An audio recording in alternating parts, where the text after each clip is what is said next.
പൊന്നാനിയിൽ മത്സ്യ സംസ്കരണ യൂണിറ്റ് സ്ഥാപിക്കുമെന്ന് ബിജെപി സ്ഥാനാർത്ഥി അഡ്വക്കേറ്റ് നിവേദിത സുബ്രഹ്മണ്യൻ.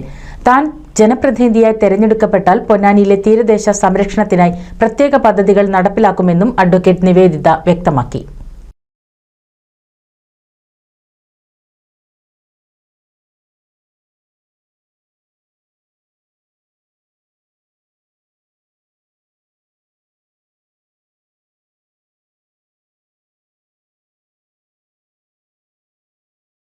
പൊന്നാനി മണ്ഡലത്തിന്റെ തീരദേശ മേഖല നേരിടുന്നത് കടുത്ത അവഗണനയാണെന്നും കാലങ്ങളായി തീരദേശ മേഖല നേരിടുന്ന പ്രശ്നങ്ങൾ പരിഹാരമില്ലാതെ തുടരുകയാണെന്നും സ്ഥാനാർത്ഥി കുറ്റപ്പെടുത്തി. പൊന്നാനിയിൽ CPM-ൽ നിന്നും കോൺഗ്രസിൽ നിന്നും BJP-യിലേക്ക് കൂടുതൽ പേർ എത്തുന്നത് ശുഭസൂചനയാണെന്ന് നിവേദിത സുബ്രഹ്മണ്യൻ പറഞ്ഞു.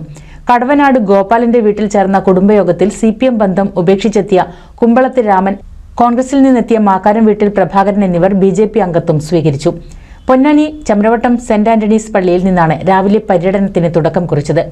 പള്ളി വികാരി ഫാദർ ടോണി, വിജയമാത FC കോൺവെന്റിലെ കന്യാസ്ത്രീകൾ എന്നിവരെ കണ്ട് സ്ഥാനാർത്ഥി വോട്ട് അഭ്യർത്ഥിച്ചു.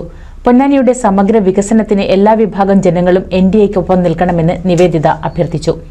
തുടർന്ന് പൊന്നാനി തേവർ ക്ഷേത്രത്തിലെത്തി ജീവനക്കാരെ കണ്ടും സ്ഥാനാർത്ഥി വോട്ട് അഭ്യർത്ഥിച്ചു. തെരഞ്ഞെടുപ്പ് പര്യടനത്തിനിടയിൽ പൊന്നാനി മുൻസിഫ് മജിസ്ട്രേറ്റ് കോടതിയിലും മിനി സിവിൽ സ്റ്റേഷനിലും സന്ദർശനം നടത്തി. അഭിഭാഷകരോടും ജീവനക്കാരോടും പിന്തുണ അഭ്യർത്ഥിച്ചു. തൃക്കാവ് ശ്രീ ബാലചന്ദ്രൻ വിദ്യാനികേതൻ സ്കൂളിലും ചെറുവായ്ക്കര ദയാനന്ദ വിദ്യാമന്ദിർ സ്കൂളിലും നടന്ന വാർഷികാഘോഷ പരിപാടികളിൽ പങ്കാളികളായി. അധ്യാപകരും രക്ഷിതാക്കളുമായി സംവദിച്ചു. മണ്ഡലത്തിലെ പ്രമുഖ വ്യക്തികളുടെയും മുതിർന്ന സംഘപ്രവർത്തകരുടെയും വീടുകളിലും സന്ദർശനം നടത്തി. പൊന്നാനിയിലെ CPI നേതാവ് അജിത് കൊളാടിയുടെ വീട്ടിലും NDA സ്ഥാനാർത്ഥി സൗഹൃദ സന്ദർശനം നടത്തി. NCV news Ponnani.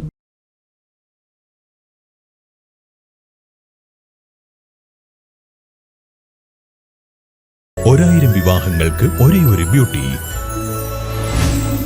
Beauty silks, Edappal, Chavakkad, Triprayar, Puthanathani, Perinthalmanna.